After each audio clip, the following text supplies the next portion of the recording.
Bom dia, igreja!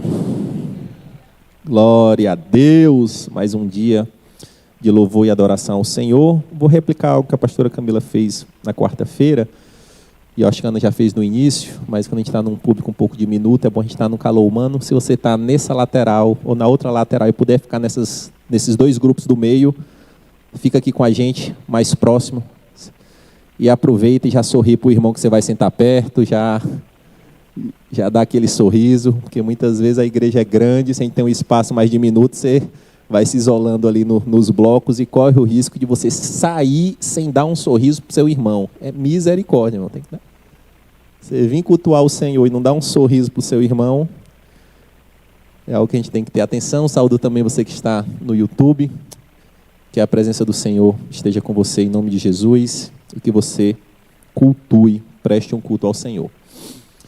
E como hoje a gente vai ser uma pregação, mas meio uma troca de ideia. Então vocês vão trocar uma ideia comigo e eu queria começar com uma pergunta e vocês vão me ajudar. A agressividade é boa ou é ruim? É bom ou ruim ser agressivo, gente? Quem acha que é bom? Quem acha que é ruim? Tem alguma outra opção? Depende contra o quê? A agressividade não é boa nem ruim. Depende contra o quê? O nosso Jesus foi extremamente agressivo, chutando a mesa lá dos mercadores que estavam vendendo. Então, assim, contra o que o nosso Senhor potencializou a agressividade. Mas também você utilizar a agressividade contra o marido e esposa involuntariamente é terrível. Então, o tema da mensagem de hoje, fazendo esse link, é agressividade contra o pecado. A agressividade contra o pecado. E ser agressivo, por definição, é você lutar, você se incomodar, você ir para cima, você lutar, você ser hostil. Mas o antônimo de ser agressivo é ser amável, harmonioso e amigo. Então, se você não é agressivo contra o pecado, meu amado irmão, você está sendo harmonioso com ele. Se você não é hostil contra o pecado, você está sendo amável com ele. Então, que em nome de Jesus, a gente tenha essa reflexão. E a pergunta que eu queria que norteasse a reflexão de hoje, para mim e para você é: nós somos agressivos contra o pecado? Interrogação enorme. Responda em casa, cada um. Lição de casa durante essa semana, que cada um possa se responder essa pergunta. Se nós somos efetivamente agressivos contra o pecado. E conceituando o pecado, meus amados irmãos, eu acho que é necessário. A palavra de Deus, ela não erra, mas uma interpretação equivocada ou limitada da palavra de Deus muitas vezes nos leva a uma acomodação com o tema pecado. É verdade que a tradução do grego, pecado, nos remete a errar o alvo. Isso é fato. Mas se você interpretar isso erroneamente, dá a ideia que eu tenho uma quantidade de dardos infinito e passo a vida toda jogando dado. Estou errando o alvo, estou errando o alvo, estou errando o alvo, e continuo errando o alvo, jogando dardo. Não. O conceito grego dessa palavra é de você ter uma rota, ter um alvo, ter um destino, você dá uma saidinha da rota e você retoma para a rota. E não um erro de alvo, que muitas vezes pecar o que? Errar o alvo. Não erro o alvo. E o que é que eu faço? Eu erro de novo. E erro de novo. E se a gente for pegar para o conceito hebraico da palavra pecado, aí já é um pouquinho mais intenso. E a Bíblia se complementa. É uma violação de um padrão. E ela também pode ser levada para o conceito de rebelião. E também pode ser levada para um conceito de desobediência. Então, quando a gente falar em pecado, não responde automaticamente. O que é pecado? Errar o alvo. Não, assim, errar o alvo em qual sentido? Em qual cosmovisão bíblica? Desobediência, rebelião, desconexão com o padrão do Senhor. E tem alguns conceitos contemporâneos de pecado que eu gosto muito. Um é do Jerry Bridges, que é um estudioso da santidade, que ele fala: pecar é ofender um Deus santo. Se a gente tem essa dimensão, muda a simplicidade do pecado. Um outro conceito, John Bevere, ele vai dizer que pecado é um adultério espiritual. Eu ou você aceitaria subir ao altar com o esposo ou com a esposa, e lá no alto diz, você promete ser fiel? E diz, 95% de fidelidade eu até garanto. 96%, tá bom. Mas muitas vezes o que a gente faz com o Senhor é isso, eu adentro num relacionamento com o Senhor, assumindo uma fidelidade parcial. Eu já vou mal intencionado. Senhor, eu faço aliança contigo, mas eu me comprometo 78%, Senhor. Não, tá bom, 85%, Senhor. Mas esses 15% aqui eu não entro. E um outro conceito muito interessante de pecado também, e o pastor Caio ele pregou há algum tempo, recentemente, sobre isso, pecar é desobedecer à voz de Deus. Se Deus fala claramente com você, Ele dá uma ordem e você desobedece, esquece as 613 leis, esquece o que o Senhor diz, se você voluntariamente ouve o Senhor e não obedece, é pecado. Como assim, Júnior? Está escrito na lei que você não pode bater numa pedra? Não está escrito. Mas Moisés, ele não entrou na terra prometida por isso. Porque ele desobedeceu ao Senhor. Era para ele falar e ele bateu. Então o que a gente tem que entender que o conceito de pecado, ele não é tão simples. Ele é complexo nesse sentido que a gente tem que adentrar e entender a santidade de Deus e que Ele quer nos levar a esse mesmo padrão. Mas, Júnior, por que ser agressivo contra o pecado? Estamos em guerra. Ninguém vai para guerra com flor, não, viu? Vou jogar uma flor para você, joga uma flor para mim. Não. Guerra é guerra. E o nosso inimigo, ele é agressivo contra a nossa vida. A palavra de Deus diz que ele está como um leão ao derredor tentando tragar. Você vê um leão ao seu lado, o que é que você faz? Não vai fazer igual o preguiçoso de Provérbios, não, né? Que diz, já morri. O leão está ali do lado de fora, morri. Não. Chuta, pedra, pau, fala o que você puder fazer contra o leão, você faz para sobreviver. Não vai dar de preguiçoso de Provérbios que diz, o leão ali está fora. Já morri. Não. Temos que ser agressivos contra o pecado. E essa intensidade de agressividade é tão interessante que tem um case real dos Marines, né, dos SEALs americanos, que são o treinamento mais hostil, que dizem, da área militar, que eles já são os melhores dos melhores que são selecionados e a taxa de aprovação é em torno de 20%. E a última prova desses caras, depois de várias provas, é ser jogado no mar da Califórnia, onde tem vários tipos de tubarão, inclusive o tubarão branco. E a última prova, eles só recebem se eles conseguem, numa noite escura, vir nadando no meio do tubarão, sem demonstrar medo e ter a capacidade de, se um tubarão chegar perto, ele ter potencializar a força e dar um burro aqui na frente do tubarão, que o tubarão ele tem um problema, dá um labirinto, o tubarão foge. Imagina você na frente do tubarão, você vai ser... E tem John McRaven, ele fala que esse treinamento, ele disse, achei nada a ver. Ele entendeu isso quando ele esteve frente a frente com Saddam Hussein. Que ele disse que ele viu Saddam Hussein exatamente como um tubarão. E ele não poderia, em nenhum momento, demonstrar o seu medo. Ele disse, cara, aqui é pior do que um tubarão branco. E ele não fitava os olhos. Tirando esses parênteses, nós temos que entender que nós não podemos flertar com o pecado, não podemos baixar a guarda. Um outro conceito que a gente pode fazer para finalizar essa ilustração inicial, tem um lutador de MMA, muito conhecido brasileiro, Anderson Silva. Ele bateu todos os recordes, mas quando ele cresceu, né, ele praticou muito bem. Provérbios também, que diz, né, que antes da queda o coração se ensoberbece. Ele começou a lutar com guarda baixa.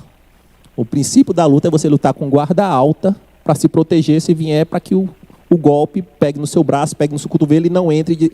E ele se tornou tão cheio de si que ele começou a lutar fazendo dancinha de guarda baixa. E ele caiu para um lutador simples, fraco, um dos mais fracos que ele enfrentou, que estava praticamente surgindo. O cara soltou um murro ali do nada, pegou no queixo, ele caiu e ele nunca mais se reergueu como lutador. Então que a gente entenda que a gente tem que ser agressivo contra o pecado, mas também que nós temos que deixar a nossa guarda alta. E como é que o mundo tem tratado o pecado?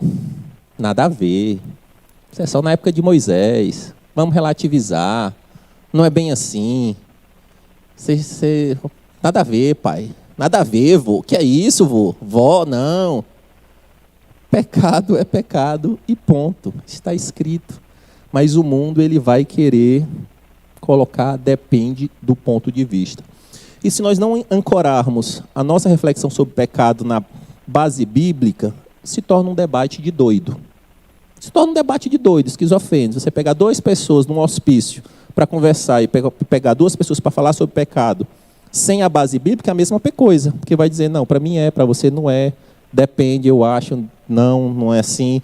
Não, assim, o que é que a Bíblia diz? Se a Bíblia diz, a gente acredita. Ponto. Então, por isso, meu amado irmão, até para que possamos ter uma agressividade como um pecado, se não compreendemos e não estudamos e não comemos a palavra de Deus, a gente já começou errado. Você não ancorou. Você não ancorou a sua base, o seu princípio, o seu propósito. E como a igreja tem... A igreja contemporânea, não a igreja Batista Manaim, mas a igreja geral, os cristãos têm visto o pecado. Muitas vezes muito parecido com o mundo. Suavizando, não é bem assim, depende, vou ofender o irmão e tal. Em muitas igrejas existe uma relação de consumo. Para não perder a clientela, eu não digo que pecado é pecado. Para não perder a clientela, eu me preocupo em não desagradar o que a clientela está fazendo. E não, pasmem, se daqui a uns dias a gente não começar a ter nas igrejas, em nome de Jesus, a nossa vai ser uma que vai continuar na contracultura, NPS, que é o que norteia o mundo aí, de promotores, detratores, se a pessoa está satisfeita ou insatisfeita. E uma outra falha da igreja, né? E a gente, quando fala de igreja, a gente sempre fala com o coração humilde para aprender com os erros dos demais e para ter cuidado para não cair nisso, e alguns deles até nos servem, é focar demais em uso e costume. Eu começo a pecar uso e costume que não tem um padrão bíblico e começo a subir uma régua de coisa que não é necessária. E pegando o link do que a Ana falou, do texto que ela leu, a gente coa um mosquito e deixa passar um camelo. E era isso que Jesus ele falava. Muitas vezes a igreja está deixando passar um camelo de pecados que a gente sabe que é pecado, que a gente relativiza, e a gente está pegando umas coisinhas, umas pedrinhas. Mas será que pode? Será que não pode? 2 dedos de cabelo, 2 dedos de saia, e não sei o quê. E vai numas coisas que não são. Um outro ponto da igreja é que ela seleciona e categoriza pecado.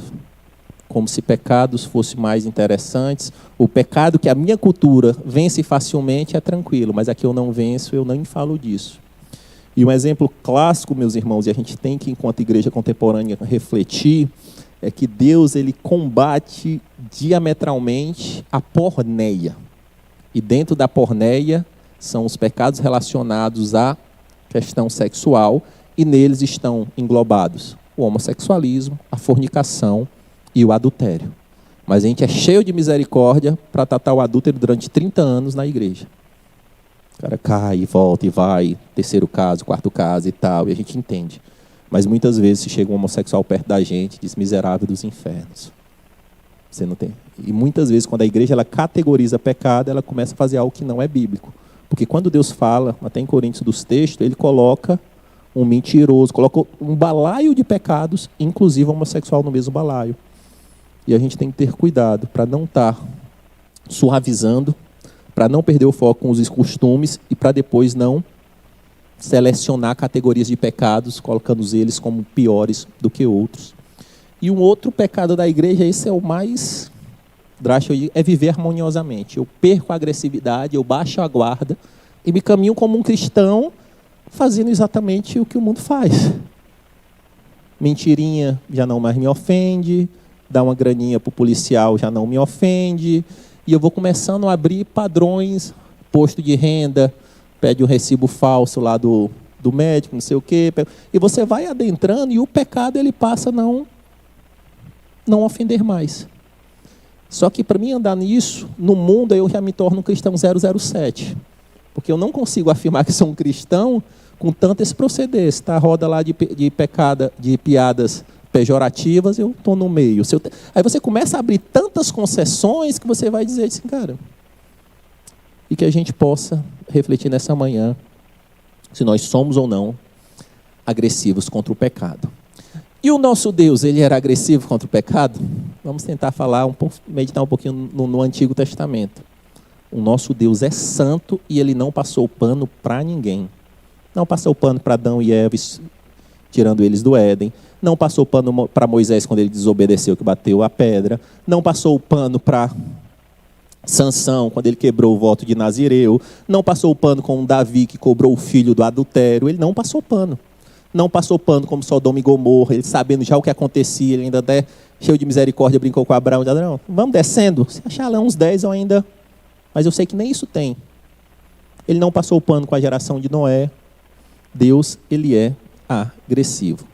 Mas um grande engano dessa nossa geração, e a gente tem que ter muita clareza quanto isso, é que a gente acha que Deus do Antigo Testamento era um Deus e Jesus do Novo Testamento fosse uma versão melhorada, upgrade de Deus. Como se Deus tivesse sentado no divã, entrado numa crise, e disse, não, acho que eu peguei pesado demais, e agora eu tenho que voltar mais soft com o pecado, tenho que voltar mais amoroso, mais frufru. Mas a gente esquece o que está escrito, que o próprio Deus diz, eu não mudo. O apóstolo vai dizer que em Deus não há nem sombra de variação. Então você entender que Deus tem um padrão de santidade, de relacionamento do pecado no Antigo Testamento e achar que Jesus ele viria de uma forma diferente, abre o olho. Abre o olho com a teologia do MC. Só love. Abre o olho com essa teologia. Deus é amor, é misericórdia, é benevolência, mas é justiça e é fogo consumidor. Se a gente não entender isso, não, mas Júnior, mas eu não consigo ver Jesus sendo tão agressivo contra o pecado. Não? Você não consegue ver? E o que é que ele fez com o jovem rico? Ele identificou ali um alto nível hipócrita de santidade. Não, tem coisa aí, idolatria, ou larga ou me segue. O cara não largou, não seguiu. Ele não passou pano nem para a mulher adúltera, que é o texto que é muito tirado do contexto, que diz, sim, Jesus protegeu, orientou, perdoou, mas muitas vezes as pessoas esquecem a última frase. Vá e não peques mais. Ele não passou pano para fariseu, ele não passou pano para uma série de coisas. E muitas vezes a gente entra nesse engano que Jesus é um Jesus que passa pano, porque a graça de Cristo é para estabelecer que por nós não conseguiríamos, e nele nós vamos conseguir. Ele pagou um preço, mas nele nós vamos conseguir. Mas se você não adentrar nessa graça transformadora, a graça da misericórdia, e você for para a graça barata, acontece algo que a gente viu nesses dias. Aconteceu um debate entre dois teólogos. Um teólogo mais tradicional e um teólogo da graça barata, que ele defende a chave hermenêutica de Jesus. Eu pego alguns comportamentos de misericórdia de Jesus e fico tentando interpretar a Bíblia por essa chave hermenêutica e tal, e entraram nesse sentido, se Deus era justo ou não, e ele foi defendendo só o love, o amor e não sei o que e tal. Aí o teólogo disse, você prega Atos, como é que você fala desse Jesus aí? Como é que você prega Atos 5? Ananias e Safira. Você já pregou na sua igreja Atos 5, Ananias e Safira? A gente estava falando aqui de dízimo de 10%. A gente não está falando de dízimo de 10%. Eles programaram dar tudo e reteram uma parte. E ambos foram exterminados. Pós-Jesus, cruz, graça, tudo estabelecido. Aí o teólogo da graça barata, não, não. Mas você prega ou não prega? Porque se você entender que Jesus, como Jesus tivesse pedido o padrão de justiça e de julgamento, você não pode pregar Atos 5 na sua igreja. Você tem que pular. Tem alguns textos que você tem que ir vindo, pula. E a gente tem que entender, meus amados irmãos, que Jesus Cristo, Deus, o Espírito Santo, ambos estão juntos num padrão de santidade e querem nos capacitar para seguir para esse padrão. Mas eles não vão passar pano para nós. Enquanto tiver tempo, igual o barco de Noé, ele vai estar gritando, ele vai estar dando a oportunidade. Se eu não me engano, 120 anos, 3 gerações Deus permitiu para que aquela geração se arrependesse. E no tocante à agressividade do pecado, vamos abrir as Bíblias em Marcos 9.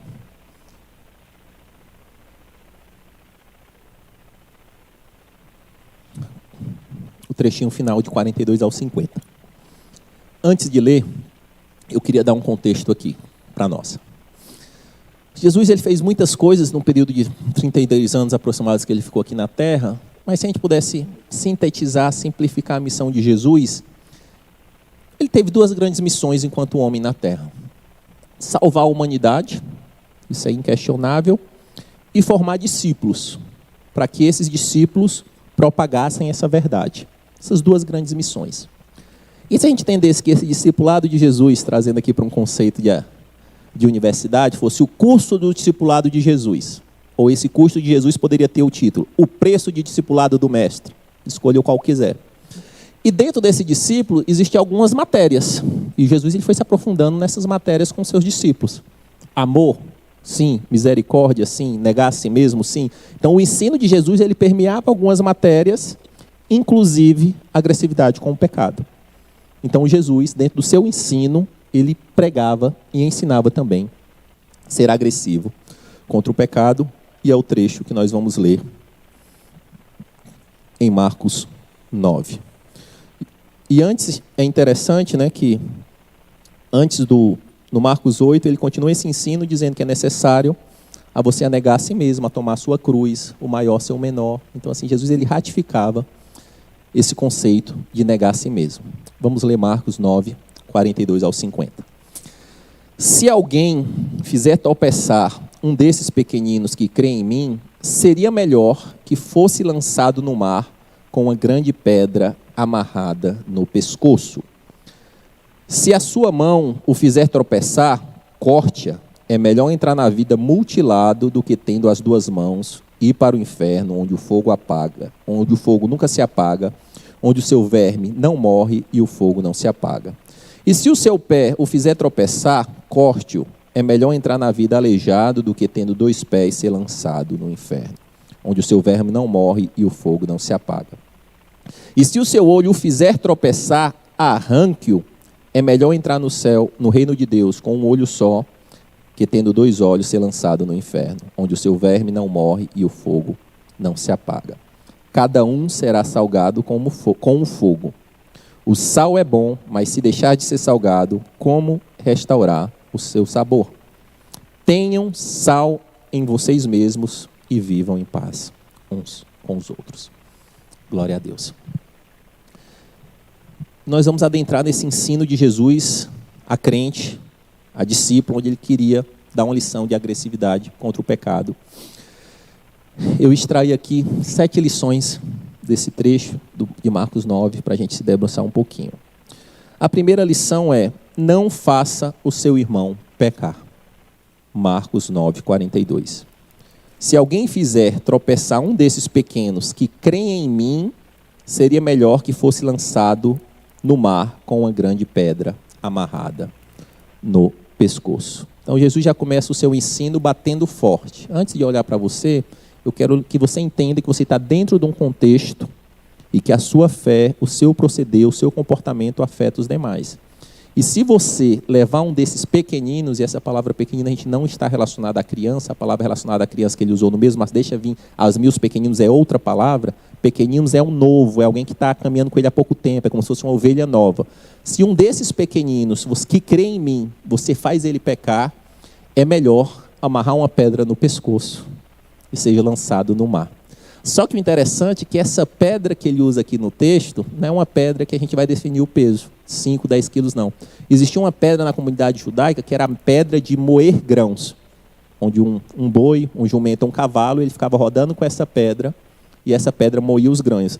E essa pedra que Jesus falou, você sabe aquela pedra que a galera moe grão? Se você fizer um irmão seu pecar, é melhor você amarrar uma dela no seu pescoço e se lançar no mar. E lançando ainda um grande temor para o judeu, que para o judeu não velar o seu corpo era algo muito trágico. Okay? Se você morre afogado, você não pode ser velado.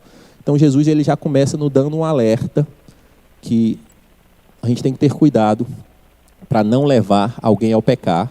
A palavra que tropeçar, ela também poderia ser traduzida por seduzir pelo pecado. Tenha cuidado para não seduzir um irmão seu, um filho de Deus, ao pecado. E como é que a gente pode fazer isso? Incentivando, relativizando, convidando, uma série de coisas você pode levar alguém a tropeçar. E o apóstolo Paulo, entendendo essa lição, ele nos ensina em 1 Coríntios 8,13, que se o alimento induz um irmão a pecar, deixa de comer, até o alimento. E Paulo ele fala repetidamente sobre o conceito de pedra de tropeço, para a gente não ser pedra de tropeço para ninguém. Isso é tão sério, meus amados irmãos, que a gente não pode deixar de lembrar do exemplo de Acã. Acã, contexto de Josué, o povo tinha vitórias militares e Deus deu uma ordem específica. Acã sorrateiramente foi lá, desobedeceu, escondeu bens de despojos, e o povo de Deus vai para uma batalha extremamente fácil. Ele já tinha ganho batalhas muito maiores, muito mais duras, e lá eles passam vergonhas e perdem. E Josué vai, líder militar do povo, vai ter uma consultoria com Deus. Como assim, Deus? A gente estava ganhando tudo e agora... E ele não fala que Acã pecou contra mim, ele fala, Israel pecou contra mim. Então nós temos que ter o conceito que a nossa fé, o nosso proceder, ele impacta o corpo de Cristo. Nós não somos seres desconectados de um corpo, não. Então essa primeira lição de Jesus é para dizer assim, cuida da tua vida, mas cuidado para não fazer os outros pecar. Tenha a noção que a gente está conectado em uma fé cristã. E o fim de Acã foi trágico. Foram apedrejados, ele e a sua família. Ponto 2. Ser agressivo contra o pecado é renunciar. Se você adentra a fé cristã, o padrão de Deus, assim, diferente de um conceito que tem muito... O Evangelho não diz, o que é que eu vou fazer por você hoje? Não diz, o que é que você vai largar por mim hoje? E vai continuar largando. O Evangelho está relacionado a renunciar. Não sabe, o professor meu, ele me deu uma lição há uns 15 anos atrás que não escolhe assim, escolhas são mutuamente excludentes. Se você escolhe uma, você abre mão de outra. E o que tem gerado muito essa loucura nessa cosmovisão onde todo mundo responde no IBGE que tem fé, eu quero estar no mundo e dizendo que sou crente. Eu quero dizer que sou crente e estar harmonioso com o mundo. Não. Ser cristão é renunciar. Vamos aos versos 43, 45 e 47. Se a sua mão o fizer tropeçar, corte-a. É melhor entrar na vida mutilado do que tendo suas duas mãos e ir para o inferno, onde o fogo nunca se apaga. E se o seu pé o fizer tropeçar, corte-o. É melhor entrar na vida aleijado do que tendo seus dois pés e ser lançado no inferno. E se o seu olho fizer tropeçar, arranque-o. É melhor entrar no reino de Deus com um só olho que tendo dois olhos ser lançados no inferno. Obviamente, meu amado irmão, que aqui o texto é duro, é uma analogia, corte, arranque. Deus não queria gerar uma geração de mutilados, porque nem se a gente fosse polvo a gente daria conta. Não daria tempo de cortar o braço do povo até nascer, não daria mais tempo, porque a gente é tão iníquo nesse sentido. Mas aqui ele faz uma analogia de quanto a gente tem que ser agressivo. Como eu brinquei um tempo atrás na pregação, que eu falei assim, se a gente vivesse na antiga aliança, ia faltar boi para fazer sacrifício. Se fosse nessa analogia de Jesus, ia faltar braço, perna, olho, ia faltar. Mas o que ele está dizendo assim, fica atento, porque você tem que ser agressivo, até porque o próprio ensinamento de Jesus não é contraditório, que ele nos ensinou que a origem do pecado está no coração, e ele não fala do coração nesse sentido, o coração é a origem de tudo, ele só está dizendo assim, em algum momento você vai ter que renunciar, em algum momento você vai ter que sofrer na própria carne, em algum momento você vai ter que abrir mão do que você gosta, do que lhe satisfaz, pelo preço desse discipulado. Pelo preço desse discipulado. Mas aí você pode dizer, não, Jesus, Júnior, mas eu gosto disso, eu quero... Não, mas isso aqui me faz bem, isso aqui me faz feliz, e Jesus tem que dizer para você e para mim hoje, e o Kiko? Eu não estou preocupado. Eu sou o Senhor, só existe uma relação no reino de Deus. Eu sou o Senhor, você serve. Eu não lhe obrigo a me servir, mas se você aceita esse serviço voluntariamente, se prostra como Senhor, o padrão é o que eu estabeleci. Não dá para você estar servindo a um Senhor e você estabelecer o seu próprio padrão, que a gente tem que ter esse cuidado. O apóstolo João, na sua carta, 1 João vai dizer que não dá para amar a Deus e amar o mundo. E não o mundo, a terra, as árvores, não. O mundo, a cosmovisão pecaminosa. E sobre agressividade, sobre renúncia, tem um exemplo do Billy Graham que eu gosto muito. Billy Graham, um dos maiores evangelistas que já existiram, ele chegou a um ponto de ser conselheiro de políticos americanos, inclusive de presidente. E o FBI, sorrateiramente, com essa briga política, começou a, por algum tempo, um tempo considerável, mapear a vida de Billy Graham, seguir, escuta telefônica e tal, e depois um jornal viu isso e jogou que o Billy Graham estava sendo perseguido nesse sentido. Aí o jornalista ele chegou para o Billy Graham e falou: Billy Graham, a gente ficou impressionado que pelo tempo que eles buscaram, não pegaram nada de você, realmente você é um homem santo. Ele disse: não, sou pecador. Mas não encontraram nenhum podre, nenhuma falha. Ele disse: você não tem nenhum aquele pecado capital, aquela fraqueza que todo mundo tem. Mas qual é, Billy Graham? Mulheres. Mas como assim os caras do FBI não pegaram? Eu disse: porque eu ando a quilômetros delas. Agressivo contra o pecado. Sabia? Meu amigo, eu ando não é a quilômetros delas. Eu sei que se eu baixar a guarda, a minha natureza pecaminosa é fazer o que o meu coração me inclina a fazer. Terceiro ponto. O pecado se alastra. Mesmo conceito. Se a sua mão fizer tropeçar, corte. Se o seu pé fizer tropeçar, corte. Se o seu olho fizer tropeçar, arranque. Por que é necessário a gente ser agressivo contra o pecado? Porque o pecado, ele se alastra.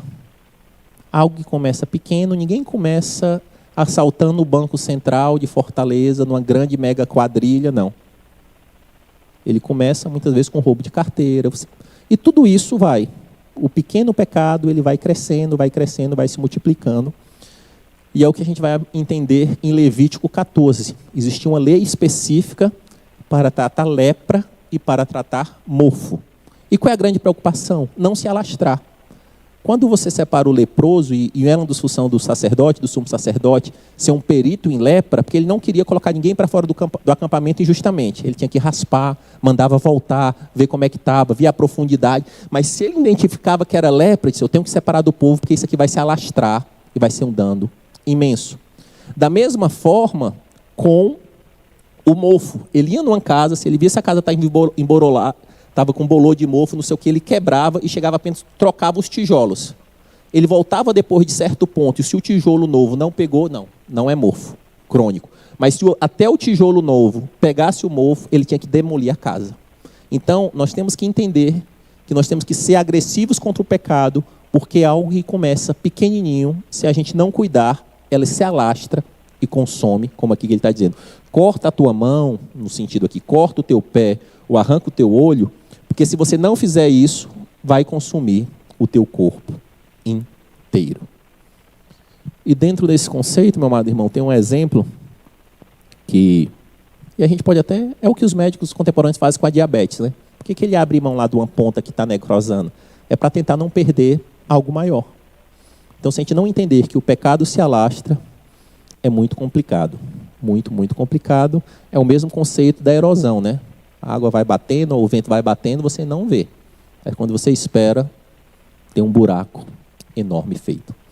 E nesse contexto eu vou dar um exemplo, e a gente brinca, tem um conceito na rádio que é a audiência rotativa. Se você já viu esse exemplo, serve para fortalecer a sua fé.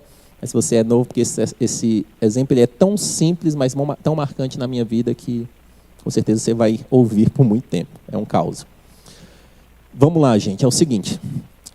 Há um tempo atrás, há 3 anos atrás, precisamente, o Senhor me deu um trabalhar nesse sentido que o Senhor me alertou. Fica atento com pequenas coisas, porque senão o pecado se alastra. Quem não tem aquele grupinho de WhatsApp maroto, que se você passar no filtro, você sabe que não agrada a Deus. E eu nem gosto tanto de WhatsApp, mas eu tinha 2 grupos de WhatsApps que eu mantinha sabendo que não agradava a Deus. Um com o pessoal de network, na minha área de trabalho, que a gente foi cruzando ao longo da vida, aí só misericórdia. E tinha um outro, que era com os amigos de infância, que a gente cresceu na igreja, e a maioria deles não vivem mais no Ceará, tem gente na Paraíba, eu aqui, outro no Rio de Janeiro, e foi a nossa comunidade lá, que a gente cresceu todos na igreja, mas esse grupo se tornou 80% ateu. Só tem uns 20% que ainda são cristãos. E como nós somos amigos de muito tempo, a gente caminhava junto e tal, compartilhava coisa de... Mas um pedia uma oração, o outro mandava uma pornografia. Um mandava uma foto da filha, o outro mandava uma briga política e ficava xingando o outro. Aí, num determinado sábado, em oração, cabe o Senhor fala: o que é que você vai fazer com os 2 grupos de WhatsApp? Que, Senhor? O que é que você vai fazer com os 2 grupos de WhatsApp? Aí você dá um perdido, né? Que grupo, Senhor? Não confessei de frente. pronto, né? Que isso.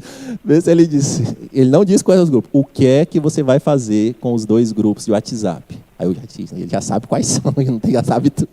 Senhor, tu sabe, Deus, um grupo, pai, é só questão profissional. É uma galera importante, troca muita ideia, é importante para o network, Senhor.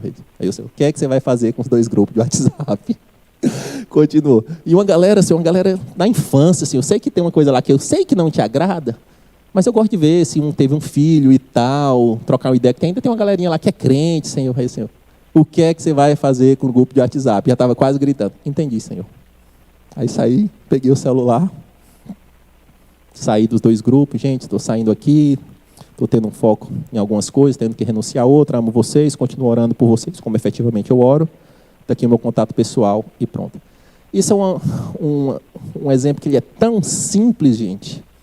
Mas se a gente não adentar que a agressividade do pecado tem que ser nesse nível, que o nível de santidade que o Senhor cobra da gente é tão grande, para não tolerar um grupo de WhatsApp que você sabe que o desagrada, a gente pode estar deixando o mofo ou a lepra se alastrar. Ponto 4. O pecado afeta a eternidade. Vamos ler a parte B do 43 e 44.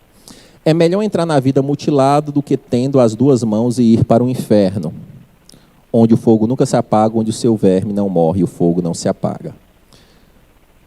O pecado, meu amado irmão, embora ele gere danos imediatos, mas o pecado que está em jogo, nesse jogo, não é o aqui e agora.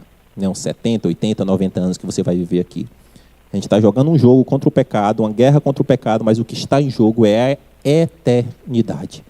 Se a gente não entender isso, se a gente entender que o meu procedimento do pecado é sobre aqui e agora, invariavelmente a gente pode perder essa guerra. Porque a nossa carne vai gritar pelo imediato, pela satisfação imediata, pelo que nos satisfaz, pelo que eu gosto. Mas a gente tem que entender que o pecado é algo sobre a eternidade. E temos 2 opções. Nova Jerusalém, presença de Deus, reunião dos santos, eternidade com o Senhor. E aqui o que ele vai dizer, né? Ou você vai cair para o inferno, o largo, onde há fogo permanente e, principalmente, não há a presença do Senhor. E a gente tem visto uma estratégia satânica, meus amados, não vou dizer assim, tirar as pessoas do conceito do longo prazo e da eternidade. As gerações estão ficando cada vez mais aceleradas, mais imediatistas. É hoje, agora, hoje, agora, hoje, agora. Hoje, agora, hoje, agora. Se você não consegue pensar por um ano, como é que você vai ter um conceito de eternidade? E o Senhor, ele instituiu o Shabá, e um dos conceitos disso era desacelerar, contemplar o Senhor, e meio que dar um reset na minha semana, para dizer, não, agora eu vou seguir. E se a gente não entender que o que está em jogo no pecado é a eternidade, a vontade imediata da nossa carne vai gritar e pode nos derrubar. Ponto 5. O pecado destrói o crente. O sal é bom, mas se deixar de ser salgado, como restaurar o seu sabor? Jesus nos chamou de sal da terra, né? Essa é uma lição muito clara para a gente. E o sal, ele tem a função de dar sede para a água viva, que é o Senhor, curar, conservação. Mas se o sal perde o seu sabor, para que ele serve? Né? Mateus vai dizer que é apenas para ser pisado. E se a gente deixar o pecado se alastrar, se a gente não for agressivo com o pecado, muitas vezes o nosso sabor de cristão, ele vai ser só uma memória. Você vai dizer, não, mas eu já curei. Não, mas eu já impactei. Não, mas os montes. Não, mas o mistério, mas a cura, o evangelismo. Só que o pecado vai se alastrando, vai se alastrando, vai se alastrando. E se você perceber, se você se colocasse numa panela, e o sal que salga e o que não salga são idênticos. Mas quando você colocar na panela, você vai ver que um cumpre a sua propriedade e que outro não cumpre a propriedade. Então, meu amado irmão, a gente tem que ter a clareza que o pecado, ele tem a capacidade de matar até um cristão que foi um fiel devoto. Até um cristão que foi um fiel devoto, que foi um grande homem de Deus, ou mulher de Deus, se ele se alastrar e se transformar em iniquidade, ele pode nos matar. Mas temos que ter uma diferença. Mas, Júnior, a palavra de Deus diz que nós somos todos pecadores. Isso não é uma verdade? Sim. Mas nós temos que diferenciar o pecado eventual, o desvio da rota, a eventualidade, a excepcionalidade do que um padrão pecaminoso que eu vou progressivamente cada vez pecando mais e me especializando no pecado. O pecado que a palavra diz que nós somos, se cristãos, pecadores, é um pecado excepcional. O padrão de pecado constante é iniquidade. É outra coisa. John Bevere vai dizer que o pecado para o cristão, nesse conceito de nos matar, é como a criptonita para o Superman.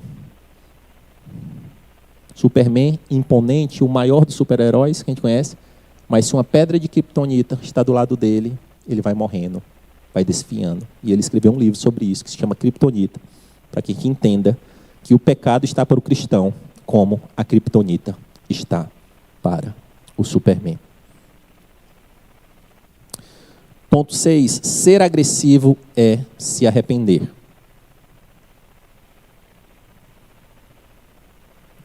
A porta para a mudança, para a transformação com o pecado é arrependimento, os mesmos 3 versículos, mão, pé e olho, corte e arranque. Mas aqui o que é interessante é que é uma ordem do Senhor, mas é uma ordem pessoal para quem tomar atitude? A pessoa mesma. Você corta, você arranca, não diferente do sacrifício da antiga aliança, que você selecionava um animal e levava lá e alguém fazia o sacrifício para você. Quem se sujava com sangue não era você. Aqui o nível de santidade que Jesus nos cobra é assim: se você se arrepender, você mesmo vai ter que pagar esse preço de cortar algo que você ama fazer, de fazer algo que você sabe que não me agrada. E como é que você vai fazer algo que é antinatural? Só com arrependimento genuíno vindo pelo Espírito Santo. Porque sem arrependimento, não tem como fazer. E tem uma cena de um filme que a gente pode se conectar, uma cena bem clássica, de Tom Hanks no Náufrago. Ele teve um problema no dente, e o dente estava se alastrando, se alastrando, se alastrando. Sozinho ele tinha uma decisão: ou eu vou ter uma dor imensa de arrancar esse dente, ou eu não vou, paulatinamente eu vou morrer. E o que é que ele faz? Ele pega uma lâmina de um patins, de patinação, e lá ele mutila o dente dele. Ele não poderia fazer isso se ele não tivesse consciência racional do que está acontecendo. E esse é o nível de agressividade que nós temos que ter. É dolorido, mas temos que ter arrependimento. Ponto 7. Deus honrará os agressivos contra o pecado. Cada um será salgado com fogo. Fogo é o verso 49. Se nós somos sal, fogo sempre está relacionado à purificação. E existia, para a gente entender esse contexto aqui, é necessariamente em Levíticos 2,13. Tempere com sal todas as ofertas de cereal. Não exclua de suas ofertas de cereal o sal da aliança do seu Deus. Acrescente sal a todas as suas ofertas. Nenhum outro tempero poderia ir para as ofertas de cereal, mas o sal podia. E aqui quando o Senhor está dizendo, se você é sal da terra, se você continua suportando o sofrimento em meu nome, se você continua se cortando nas suas próprias vontades em meu nome, você vai ser uma oferta agradável para mim, como o mesmo sal da antiga aliança, como o mesmo sal. E vai ser uma oferta de sal e fogo que subirá para mim. Então Deus honrará, sim, quem ama, quem o serve. E um exemplo, antes de finalizar, Jesus ele convidou o jovem rico para uma mutilação pública. Como assim? Estavam todos ao redor dele e chega alguém dizendo, bom mestre, Jesus já dá no meio, bom mestre só o Pai, começa aquele debate, eu faço isso, faço aquilo. Aí disse, você me ama mesmo? Pega um machado espiritual e corta o que não te agrada, o que não me agrada. O que não me agrada aí é essa tua idolatria ao dinheiro. Está disposto, no meio de toda essa galera aqui, botar o teu pé aqui e mutilar espiritualmente? Aí ele, não. Eu gosto muito desse meu pezinho aqui. Virou para o mestre e aceitou a condenação. O mesmo Jesus que ofertou misericórdia para um ladrão da cruz, para o outro ele olhou do lado e disse, não dá. Sem arrependimento, sem você reconhecer quem eu sou, não dá. Vamos baixar as luzes. Queria pedir para o Moisés vir aqui. Você pode projetar, por favor, a imagem? A gente vai fazer uma reflexãozinha, sumarizar o que a gente já estudou nessa manhã e refletiu. Aqui, meu amado irmão, minha amada irmã, eu fiz ajuda nós, Office, tirando a brincadeira. Eu fiz aqui, já vai resolver. Jesus está num ponto e nós temos um nível de pecado a cruzar com Jesus. Uns mais, outros menos, um com mais moral, outros com melhores ensinamentos. Mas todos nós temos um nível de pecado quando encontramos um mestre. Ao encontrar um mestre, se a gente fosse traçar um gráfico de pecado sobre a linha do tempo, eu encontro o mestre, mas o meu nível de pecado está no mesmo nível que eu encontrei. Não, eu encontro o mestre, mas o meu nível de pecado começa a subir progressivamente. Aí a primeira pergunta: você efetivamente encontrou o mestre? Porque ele fala em João 8,36 que se o Filho vos libertar verdadeiramente, sereis livres. Ou se você encontra o mestre, esse encontro transformador, essa graça transformadora, vai tornando o seu nível de pecaminosidade menor dia após dia. É isso que o mestre espera. Não dá para dizer que você encontrou a fonte de toda a santidade e de perfeição e você não olhar para trás, não tinha alguns pecados que você fazia, que você lembra: obrigado, Senhor, por esse livramento. Tem algumas coisinhas aqui, mas me ajuda. Eu continuo da batalha, continuo me purificando e me santificando. Não, mas eu encontrei o mestre e eu estou flertando cada vez com novos pecados, cada vez maiores, mais agressivos. Misericórdia. Você pode ter encontrado uma religião e não o mestre. E os 7 pontos que eu falei aqui é: não faça o seu irmão pecar.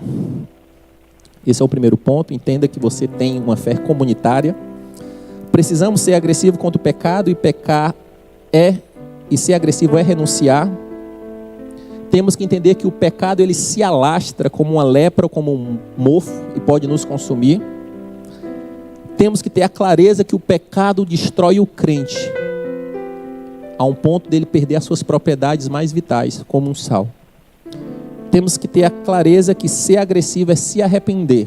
Sem arrependimento não há transformação. E esse arrependimento é pessoal e intransferível. E temos que ter clareza que Deus honrará os agressivos. Passa outro slide, por favor.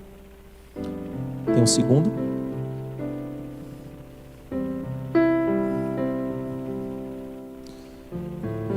E no segundo slide, gente, o que eu quis externar aqui para nós? Nós temos que entender que nós estamos em guerra. Em guerra não dá para ir com guarda baixa. Guerra não se faz com flor. Nós temos que ser extremamente agressivos contra o pecado. Porque se nós não formos, ele vai nos consumir. Temos que entender que é Jesus que é a porta. E só nele nós conseguiremos vencer. Por nós mesmos nós não conseguiremos vencer. Porque ele veio, não pecou e tem autoridade para nos dar a autoridade delegada de dizer: em mim vocês conseguem. Mas aí você pode estar com uma dúvida: mas como assim, Júnior? O que é que eu vou fazer para mudar? O que é que eu vou fazer para transformar? Você não vai conseguir sem Jesus e você não vai conseguir sem a mão poderosa da comunidade de fé. E vai ser o que eu vou chamar aqui de processo. Não é em reinventando a roda, mas grava essa palavra processo. Você tem que ter duas prioridades máximas na fé cristã, que é amar o Senhor acima de todas as coisas e o próximo como a ti mesmo. Como é que eu amo o Senhor acima de todas as coisas? Uma vida devocional cristalina como o Senhor. A vida devocional lhe poupará de deixar o pecado se alastrar. Porque se você adquire essa disciplina, um pequeno pecado, um pequeno desvio de rota, você vai ter que se ajoelhar do Senhor no dia imediato, no dia seguinte, e pedir perdão. E ali você se purifica e segue em frente. Então o ponto 1 ali embaixo é: eu tenho que cumprir o amar a Deus com o devocional. Eu tenho que cumprir no processo o amar a Deus cultuando numa fé comunitária aos irmãos. E eu tenho que cumprir o amar ao irmão, e aqui na nossa igreja a gente traduz isso como células, como pequenos grupos, como um relacionamento, onde em pecadores a gente vai se lixando e aprendendo mais desse Senhor, perdoando, amando. E nós temos que entender que para amar o irmão nós temos que culminar a servir. Devocional, culto, célula e serviço. Primeiro na igreja e depois se tornando um expansionista do reino do mundo. Muito obrigado. Então nós temos que ter essa clareza. E qual era o problema naquela geração de Jesus e por que Jesus deu esse alerta? Jesus sabe de todas as coisas, ele é atemporal, ele sabia que aquele povo, muitos deles estavam ali seguindo, mas como o jovem rico estava flertando com o pecado, e ele deu um chacoalhão: seja agressivo, é tudo ou nada. E é o mesmo problema na nossa geração. Muitas pessoas querem seguir o mestre, dizer que amam o mestre, mas no nível de agressividade soft. Não entendeu o jogo e a guerra que a gente está jogando. Mas a graça que Jesus deu até aquele ladrão da cruz, que no último instante se arrependeu, ela está disponível para todos nós. E essa graça, temos que entender, e Luciano Subirá defende muito esse contexto através da sua literatura, graça transformadora. Se nós encontramos esse mestre, essa graça transformadora tem que nos capacitar a pecar cada vez menos. Não tem como encontrar esse mestre e continuar pecando deliberadamente, desordenadamente, cada um no seu tempo, mas aquela curva do gráfico do pecado, ela tem que estar ascendendo para baixo. Ela tem que ter se eu pecar uma linha de tendência no tempo, ela tem que estar baixando. Mas se eu encontrei o mestre, o meu nível de pecado só sobe, temos que ter cuidado. E encontrar o mestre é ter mudança de postura, mudança de rota, ter uma transformação genuína em Cristo Jesus. E eu queria ler um trecho, que isso é um trecho que nos alerta, porque o autor de Hebreus, sugiro que vocês estudem em casa, Hebreus 10, ele vai dizer que Jesus é o sacrifício suficiente, o sacrifício perfeito. Diferente de um sumo sacerdote que teria que ficar fazendo sacrifícios repetidos, inclusive por ele mesmo, Jesus veio e como ovelha e sacerdote ofereceu um único sacrifício pelo pecado de toda a humanidade. Os que morreram antes dele, daquela geração e os depois. Mas em Hebreus 10, 26, isso é um alerta sobre o sal que perde o seu sabor e perde a sua propriedade. Se continuarmos a pecar deliberadamente, depois que recebermos o conhecimento da verdade, já não resta mais sacrifício pelos pecados. Se conheço Jesus, digo que conheci esse mestre, e continuo, me converto, e continuo a pecar deliberadamente, diferente de um sacerdote que passava o pano, e era um conceito diferente, que ele poderia, você trazendo repetidamente, Jesus só fez um sacrifício. Aí o autor de Hebreus está dizendo, esse sacrifício ele já fez. Se você teve acesso a esse sacrifício, essa graça, e você continua pecando deliberadamente, qual o sacrifício que vai ser? Jesus vai ter que voltar? Não vai voltar. Ele vai voltar para buscar uma igreja santa e gloriosa. Ele não vai voltar para fazer um novo sacrifício. Nós temos que ter essa clareza. Mas essa palavra, meu amado irmão, ela é uma palavra exortadora, dura. Lembre sempre o conceito do carteiro que eu gosto de dizer. Eu recebi essa carta aberta e ela já me chacoalhou. Mas aqui não é uma palavra para que vocês se sintam mais pecadores do que são. Não. É uma palavra para que a gente coloque o foco na coisa certa. Que eu também sou pecador, todos são pecadores, cada um está na sua luta pessoal de santificação. Mas essa palavra é para nos dar esperança e colocar o foco certo. Não brinca com o pecado e não tenta por você mesmo. Você vai precisar de Cristo e de uma fé comunitária para vencer. E vamos ler o que está em Hebreus 10, 16, 17. Esta é a aliança que farei com eles. Depois daqueles dias, diz o Senhor, porei as minhas leis em seus corações e as escrevereis em suas mentes. E acrescenta, dos seus pecados e iniquidades não me lembrarei mais. Jesus, ele não é um contador, um contabilista de pecado. Não pense que o propósito de Deus, Jesus Cristo, é ficar contando o pecado aqui, pecou de novo, e aí, fez de novo, não. O propósito dele é nos dar condições de vencer esse pecado. Quem contabiliza pecado e acusa é o inimigo. Não coloca o foco no canto errado. Ele não é um contabilista que está com a prancheta contabilizando, não. Assim, se você acessar a mim e quiser acessar essa graça verdadeira, ele diz, dos seus pecados aí não me lembro. Zera a conta, vamos em frente, mudança, transformação. Mas vamos de uma maneira genuína, vamos de uma maneira real. E que o Senhor, ele nos alcance. Em nome de Jesus, baixe as suas cabeças, vamos fazer uma oração para encerrar. E eu queria fazer 2 convites, para você que está aqui, para você que está nos assistindo e para você que assistirá.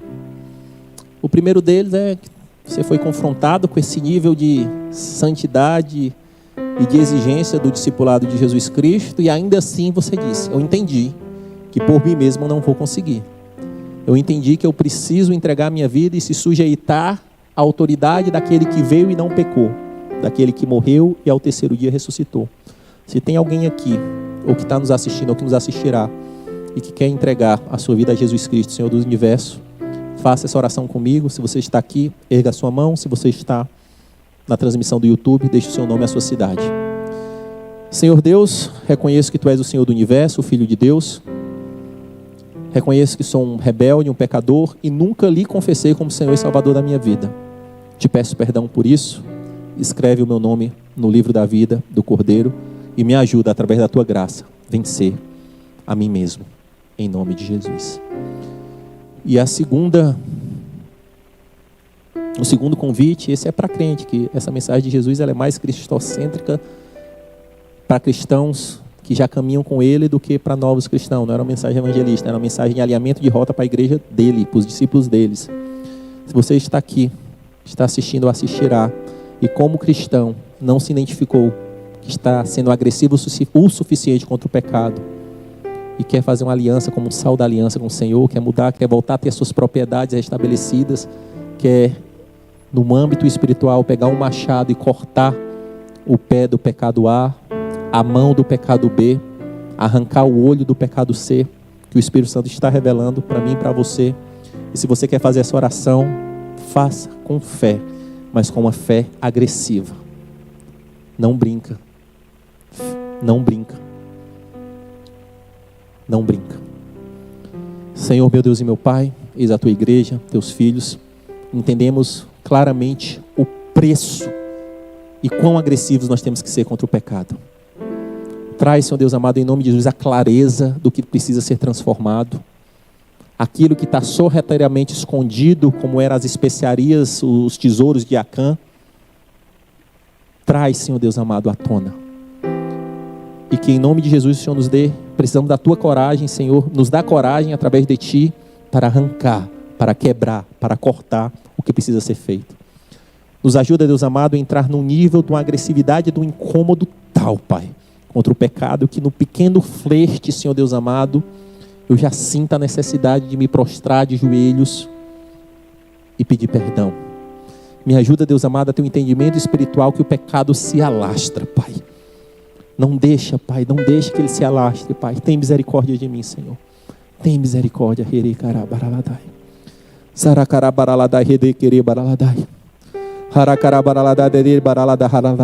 Igreja, seja agressiva. Eu sou agressivo no meu amor por Ti, igreja. Eu morri por você, igreja.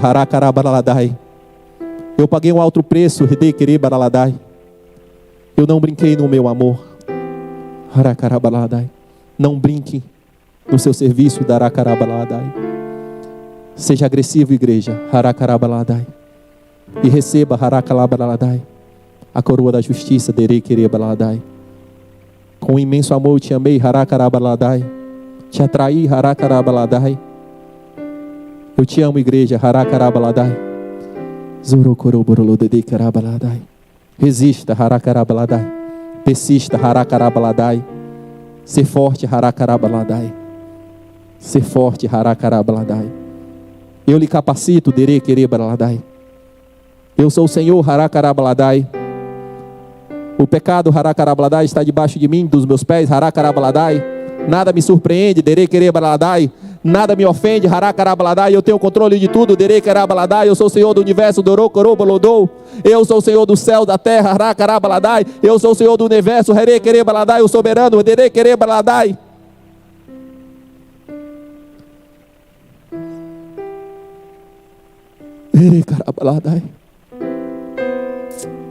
que o amor de Deus,